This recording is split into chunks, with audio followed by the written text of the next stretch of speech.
Esto es Leer Así. Hola, ¿qué tal? ¿Cómo están todos? Bienvenidos a este tercer episodio de Leer Así. El día de hoy, para todos aquellos que no nos conocen y todavía no nos han sintonizado, quiero platicarles que Leer Así es un proyecto que trata de reflexionar acerca del concepto de leer. Leer con todos los sentidos, leer desde las diferentes disciplinas de las artes y de la cultura. Pues efectivamente, muchas gracias Angélica Rigrams y Mario Méndez en este programa, ya el tercero de Leer Así. Y básicamente, efectivamente, vamos a hablar de la cultura del Soconusco y vamos a estar en diferentes espacios culturales de aquí de la región. Hoy nos toca transmitir desde Librerías Educal Tapachula para que conozcan este espacio tan bonito y lleno de muchos libros, pero también personas que realmente quieren impulsar la lectura y sobre todo que se dé a conocer este bonito espacio. Y así vamos a ir conociendo a través de diferentes programas que vamos a tener los espacios culturales de Tapachula. Y en esta ocasión pues tenemos un invitado increíble que tiene mucho de qué leer así. Estamos con el maestro Catarino Escobar, que nos va a platicar un poco acerca de la historia del Soconusco. ¿Cómo se lee la historia de Mazatán, la historia del Soconusco? Maestro. Sí, muchas gracias. Gracias por la invitación primeramente y les deseo mucho éxito en esta aventura que empiezan en este hermoso Chiapas. Y hablar sobre el Soconusco, a mí no me gusta hablar de una identidad, sino de varias identidades, porque en el Soconusco son varios municipios, pero han tenido cambio a lo largo del tiempo. Por ejemplo, en la época colonial se hablaba del despoblado y luego del Soconusco, y ya ha habido muchos cambios. Se ha quitado Tonalá, luego se incorpora, ha cruzado hasta Yutla en el actual departamento de San Marcos en Guatemala, y hasta que actualmente quedan unos 15 municipios, pero eso depende de los cambios, ¿no? de quién esté en el poder y de los cambios administrativos y políticos. Y estoy muy agradecido por estar acá. Y claro, les voy a hablar acerca del Soconusco. Desde la época prehispánica tenemos mucha historia. Por ejemplo, hubo presencia olmeca en la parte de lo que es esta parte de Tonalá hasta Mapastepec. Hubo presencia olmeca, pero también está en Mazatán, donde yo afirmo que hay presencia de proto-olmecas, porque se hablaba una lengua proto-mijezoque. Incluso en Mazatán está el juego de pelota más antiguo que se ha registrado en Mesoamérica. Lo encontraron investigadores norteamericanos, entre ellos está John Clark y otros, y este juego de pelota data del año 1500 antes de Cristo y posiblemente tiene más de 3500 años. Este juego de pelota está ubicado en el Paso de la Amada, que actualmente se llama Buenos Aires, en Mazatán, y se han encontrado mucho vestigio de la época prehispánica. Por ejemplo, también está Iglesia Vieja, horcones, los soldaditos en Pijiapan.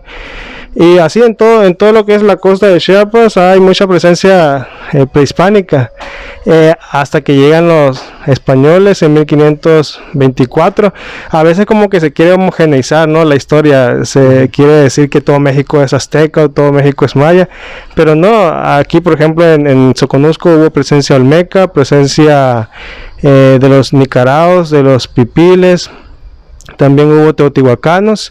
Lo que pasa es que el Soconusco es un corredor, ¿no? Es un corredor cultural y también actualmente político. Por aquí pasan muchos migrantes, gente que salimos fuera del Soconusco y gente que entra. Por eso es que no se han encontrado, pienso yo, grandes pirámides, a excepción de Izapa y de Iglesia Vieja. Como ha sido un corredor, la gente pasa y no se establece. Actualmente tenemos a los hermanos haitianos que andan por acá, hay muchos cubanos también, algunos españoles. Y esta presencia de inmigrantes ha estado no solamente en la época prehispánica, porque por ejemplo a final del siglo XV estuvieron los aztecas, pero antes estuvieron los mayas quiché. Y la migración ha estado presente con los chinos, con franceses, con alemanes, japoneses.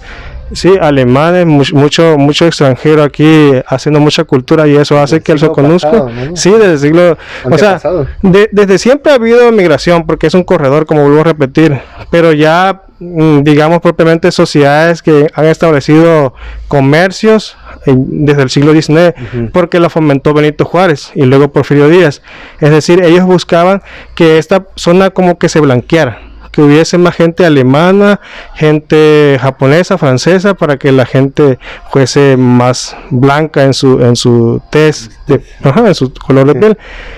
Fueron iniciativas del liberalismo mexicano de la segunda mitad del siglo XIX, y ya propiamente los alemanes pues pusieron sus fincas aquí en todo lo que es la zona de los cafetales actualmente. La parte norte de Tapachula. Ajá, y toda esa, yo hablo también del Soconusco de tierras altas y tierras bajas. Las tierras altas serían todo lo que es toda esta parte sur de Motocicla, la parte norte de Tapachula, esa partecita de Huixla que tiene, digamos, los cerritos, la sierra, ¿no? Y Mazatán sería Soconusco de tierras bajas, y así. Maestro, pues fíjese que todo lo que nos comenta me hace pensar, bueno, estamos en un lugar rodeado de libros maravillosos de todo tipo. Acá tenemos literatura, tenemos poesía, teatro, investigaciones científicas, investigaciones literarias, difusión. Es un espacio que nos invita a leer de todo, leer de diferentes maneras, y como el nombre de nuestro programa realmente es Leer Así. Queremos hacer un poquito ese juego de lo que es leer así, ¿cómo así? Le digo ya ves a Mario, ¿cómo se lee la historia, maestro? Porque eso es algo que no sabemos hacer. Sí. A veces en la escuela llegamos a odiar la historia porque no hay una didáctica que sea ilustrativa o que sea motivadora para los estudiantes. ¿Usted qué nos puede decir acerca de cómo se lee la historia? Es muy importante de que la historia se difunda a través de imágenes, de ilustraciones. Por ejemplo, aquí yo estoy viendo una revista que se llama Arqueología Mexicana, y lo primero que muestra es Palenque. Entonces, una forma de leer así es a través de las imágenes, ¿no? Como hacían los primeros evangelizadores, que mostraban imágenes de la Virgen, de Jesús, y a través de esa imagen de una escena la gente se catequizaba, la gente entendía lo que estaba viendo, aunque no supiesen leer la Biblia, por ejemplo, a través de las imágenes ya se iban alfabetizando. Y así nuestros muchachos, nuestros niños leen así a través de las imágenes, y luego ya ellos pueden ir tomando libros con más textos, con más investigación, pero yo pensaría en un primer momento a través de las imágenes. Es cierto, bueno, la historia es, ahorita haciendo como un balance, siempre se ha comentado que la historia lo escriben los ganadores, ¿no? Pero también la historia está hecha de gente que del otro lado, ¿no? Del otro lado, que no logró sus metas. Y en este caso, maestro, ¿cómo realmente debe uno de analizar la historia? ¿Desde qué enfoque uno puede leer así la historia? Es una pregunta muy interesante. Pues yo pienso que desde la cotidianidad, lo que vemos, por ejemplo, ahorita que yo pasaba por la Casa de la Cultura, anteriormente tuvo otra función, ¿no? Y luego está el Templo de San Agustín, que también tiene, pues es del siglo XVIII, tengo entendido. Entonces, y antes el Sebastián Escobar estaba de este lado, donde está el parque actualmente, el Parque Miguel Hidalgo, ahora lo hicieron más hacia el sur, pero antes estaba ahí. Es decir, uno puede ir caminando en Tapachula o en cualquier ciudad donde estemos e ir recreándonos cómo era esto antes. Entonces, lo que yo vivo a diario me permite a mí hacer la historia y hacer mi historia, porque por ejemplo yo tengo una historia, Angélica tiene la suya, usted también tiene su historia. Entonces, para ir entendiendo la historia parto de yo, siempre parto de mí. Entonces, es como cuando hablamos del amor. Antes de amar, tengo que amarme. E igual la historia, antes de acercarme a esa gran historia de los grandes personajes, tengo que empezar por la historia misma mía.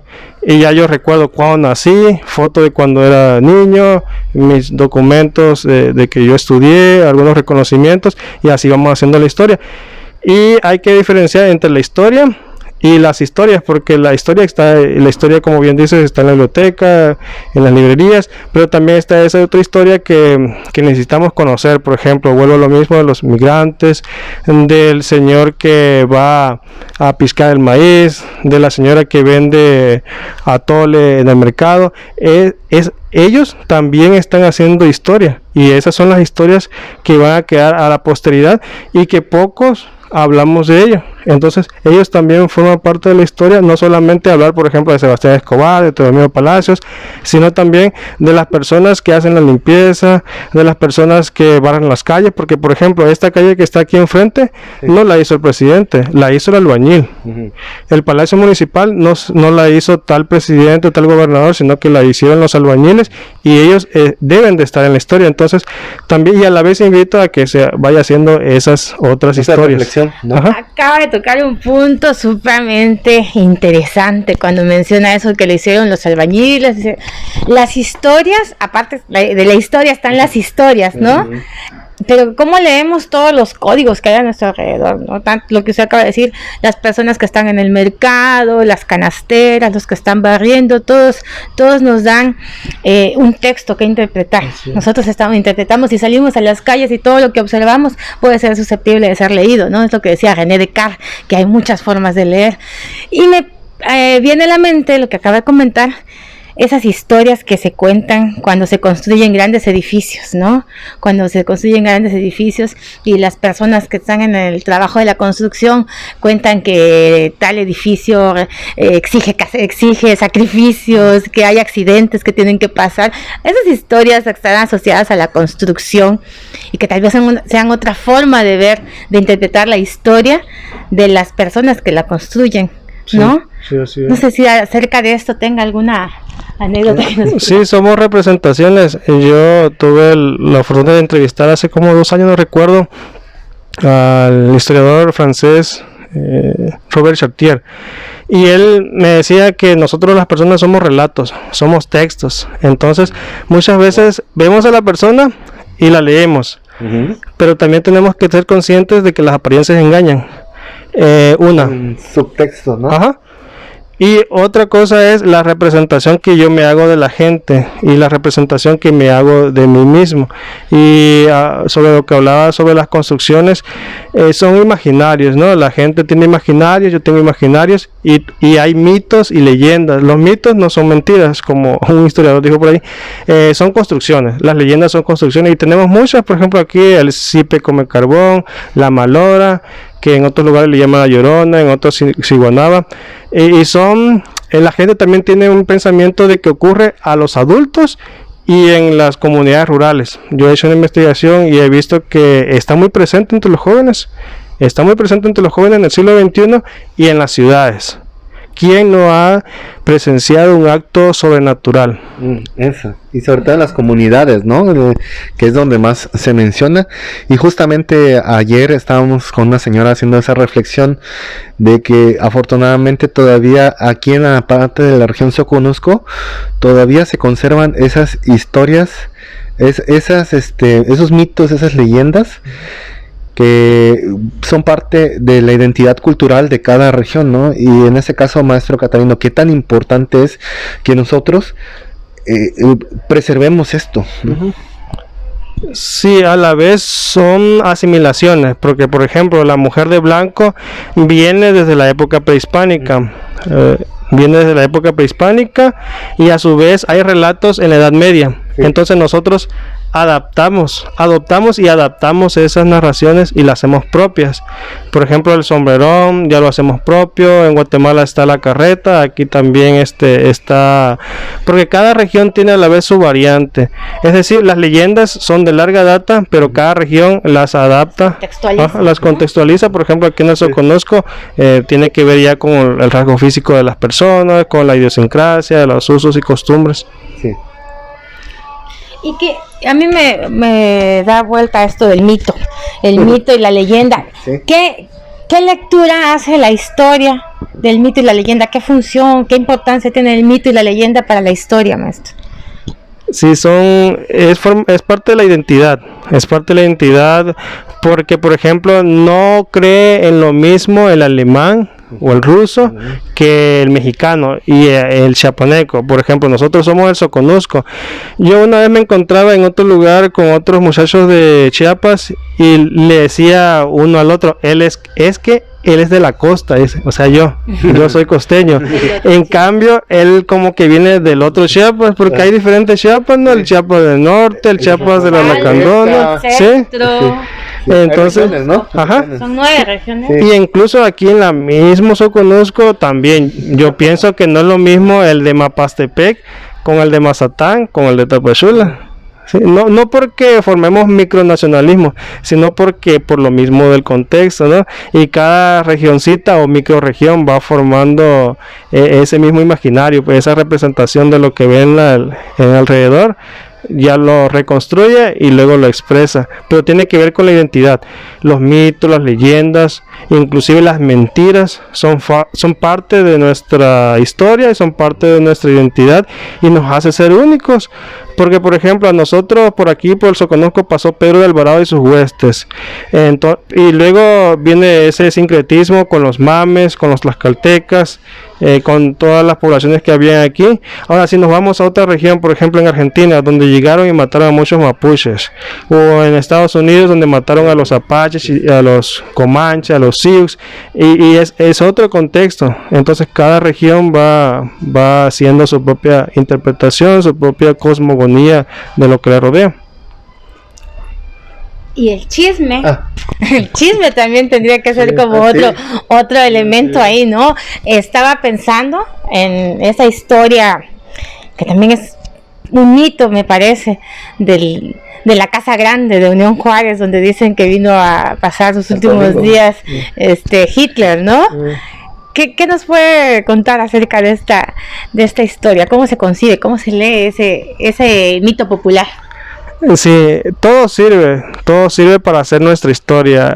Es decir, la historia la hacemos a través de mitos, leyendas, de lo que la gente dice, porque alguien puede decir, no, pues qué importante me puede decir una persona que anda en carretón o que barra la calle. No, él también tiene sus interpretaciones, sus imaginarios, y hay que tomarlos en cuenta, porque la historia tiene que ser democrática y ser escrita de manera horizontal, y todo ello tiene que ver, o sea, aquí no vamos a buscar si Hitler estuvo o no estuvo acá.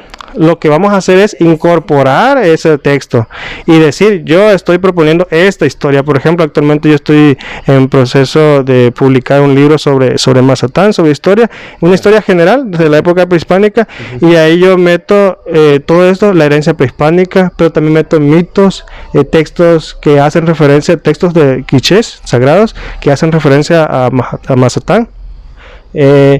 Y las leyendas, lo que cuenta la gente, y yo no voy buscando si me dice la verdad o me dice mentira, sino las reconstrucciones, las interpretaciones que están haciendo las personas y que son válidas, porque vuelvo a repetir, la historia está llena de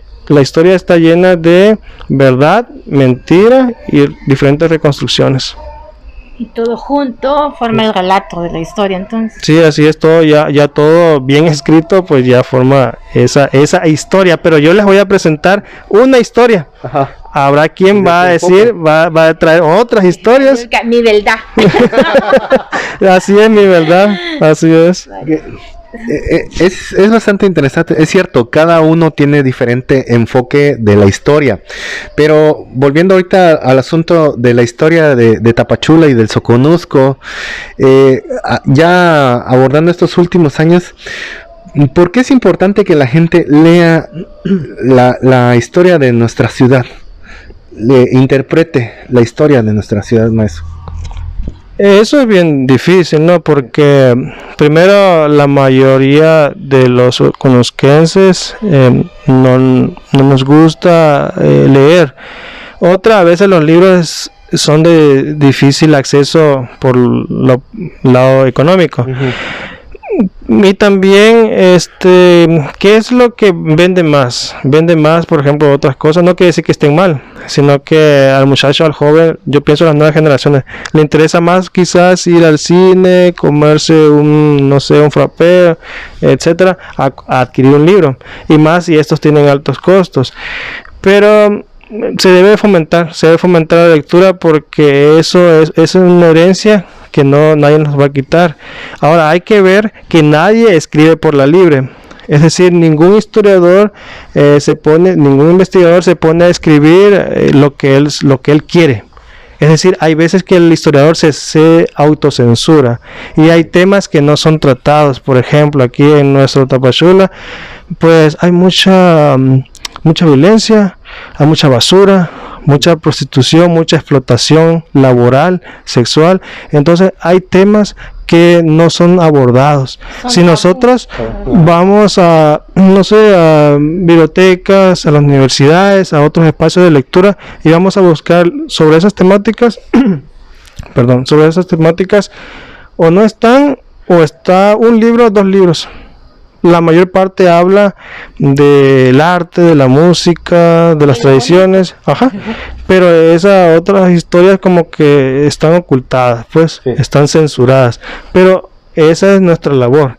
Hay que enseñar a los jóvenes a leer y ya ellos que tomen su propio criterio, porque tampoco se les va a decir, nada más lee esto, no leas aquello, piensa así, ¿no? Hay que enseñarlo a pensar, enseñarlo a leer y ya ellos van a hacer sus propias construcciones. Yo siempre, como yo soy maestro, desde hace mucho doy clases a los adultos y del 2009 doy clases en secundaria. Yo siempre les digo, ustedes confían de todo. En la historia siempre pongan el signo de interrogación. Es más, pregúntense si yo les estoy contando una buena historia. Pónganle signo de interrogación también, porque la historia no es subrayar y repetir, es pensar. Lo leo, me leo y luego lo expreso. Pero primero tengo que hacer un proceso aquí cognitivo. Pues es bastante interesante esto de la historia, sobre todo de que cada región construye su parte de historia, parte de los relatos, de esa reflexión también de la tradición oral, que es lo que estábamos comentando.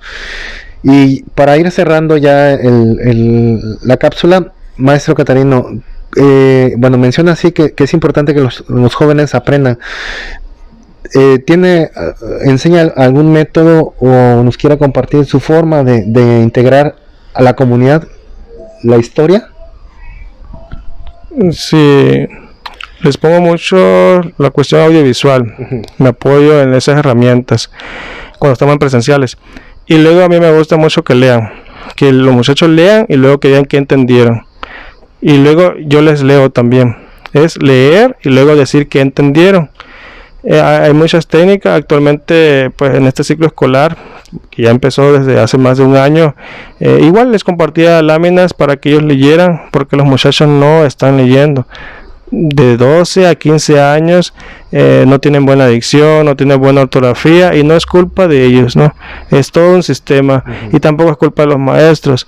Es todo un mecanismo que hay, ¿no? La televisión, el TikTok, que no quiero decir que esté mal, el Instagram, sino que hay muchos distractores. Generalmente las grandes empresas buscan que el muchacho se distraiga, que tenga un ludismo y que no piense. Y una persona cuando piensa, como eso cuesta, no lo quiere hacer, se resiste. Sí. Entonces si tú pones a leer y a pensar a alguien, se va a resistir. En cambio, si tú le das algo muy ligero, efímero. Sí, muy efímero, placentero quizás, él sí lo va a adoptar, pero lo que cuesta, eso sí es difícil. Pero yo me iría por ahí, ponerle imágenes y ponerles lectura y partir de decirles la importancia de leer, que es muy importante leer. Yo, por ejemplo, cómo adquirí el hábito de lectura, porque en mi casa casa de ustedes también, había muchos libritos. Me acuerdo que habían de santos, habían de... Es que a mi hermana le gustaba, era muy religiosa, es todavía, y había de santos, y tenía enciclopedias. Y yo recuerdo que tenía una revista que se llamaba Vanidades, creo, y venía la historia de la realeza de los Borbones, y ahí me ponía yo a ver a los reyes, los príncipes y todo eso. Ahí empezó el interés, sí, por la historia, así es. Sí, sí. Y luego me acuerdo, una compañerita en quinto de primaria me invitó a su cumpleaños, y en su casa estaba una enciclopedia ilustrada de las 1001 noches, y me puse a leerla y me gustó. Y luego a donde fuimos, que era una alberquita, había unos cómics sobre la Segunda Guerra Mundial, y ya después me puse a coleccionar todo lo que fuese de la Segunda Segunda Guerra Mundial, y así ha ido cambiando de temática y procesos. Vale, sí, hasta que llegaba a la arqueología y la antropología, ¿no? Que me está interesando mucho. Hasta que llegó esas áreas de la historia y dijo, bueno, de aquí soy, ¿no? Es un caminito que cuando uno empieza ese caminito, ya no quiere soltarlo, ¿verdad? Y no quiere leer de todo. Dice Feynman precisamente que el único acto de libertad es pensar. Y que leer es resistir, ¿no? Entonces, en ese sentido, yo creo que vamos a cerrar, lo vamos a poner en jaque, maestro. Le vamos a poner un reto. Es que la verdad, este programa también es de, ahora sí, de retar a las personas que están con nosotros, ¿no? Y a ver, la maestra Angie. Vamos a ponerle un reto. Vamos a decirle unas palabras y vamos a pensar en cómo se lee. Si usted con una sola palabra me dice, ¿sí? Puedo decir, por ejemplo, ¿cómo se lee el mercado? Gente. ¿Cómo se lee el viento? Fresco a veces. ¿Cómo se lee las palmeras? Mar. ¿Cómo se lee Leona Vicario? Independencia. Otro uno, como dicen en el pueblo, porque ya no sé. ¿Cómo se lee librería? Historias. Muy bien, pues muchísimas gracias por estar con nosotros, maestro Catarino. Ha sido un honor escucharlo. Ya tendremos otros espacios para poder platicar más acerca de la historia, que es súper interesante. Nada más, maestro Catarino, me gustaría que a toda la gente que nos está viendo les haga la invitación de que vengan a leer la historia del Soconusco, pero no dentro de las plataformas, que vengan y nos visiten. Entonces nos gustaría que les hiciera algo que le llamara la atención al público que nos está viendo en las redes sociales. Sí, bueno, depende de la temática, ¿no? Por ejemplo, ahorita se me viene a la mente Jan de Vos, Viqueira. Ellos tratan mucho lo que es esa etapa primigenia de la colonia. Bueno, eso no es propiamente el Soconusco, pero también pienso en Bartolomé de las Casas, el texto La destrucción de las Indias, porque eso pasó en todas partes, en Chile, en Argentina también. Y los invito a leer mucho, principalmente historia y literatura, que es lo que más me gusta, pero también los invito a que escriban, ¿no? Porque yo leo, pero pienso y escribo. Los soconusquenses escribimos poco. En Tapachula conozco pocos escritores, muy buenos, por cierto, pero hay que escribir más, hay que escribir, que no le dé pena, pónganse a escribir y adelante, ánimo. El amor es lo que va a transformar el mundo y hay que dar mucho amor y siempre empezar por uno mismo. Así es como la historia, ¿no? Hay que conocerse uno mismo. Pues muchísimas gracias a la gente que nos está viendo en Facebook, YouTube, Instagram, Twitter, en cualquier red. Les agradecemos bastante que nos escriban ahí sus comentarios, ahí en la plataforma, nos comenten de qué otros temas les gustaría que leyéramos y qué otras personas les gustaría que invitáramos a este programa. Angie. Pues muchísimas gracias a la librería Educal, que el día de hoy nos ha recibido con las puertas abiertas, los brazos abiertos. Invitamos a todos a que vengan y disfruten. Yo aquí me vuelvo loca. Y esto fue Leer Así. Hasta la próxima.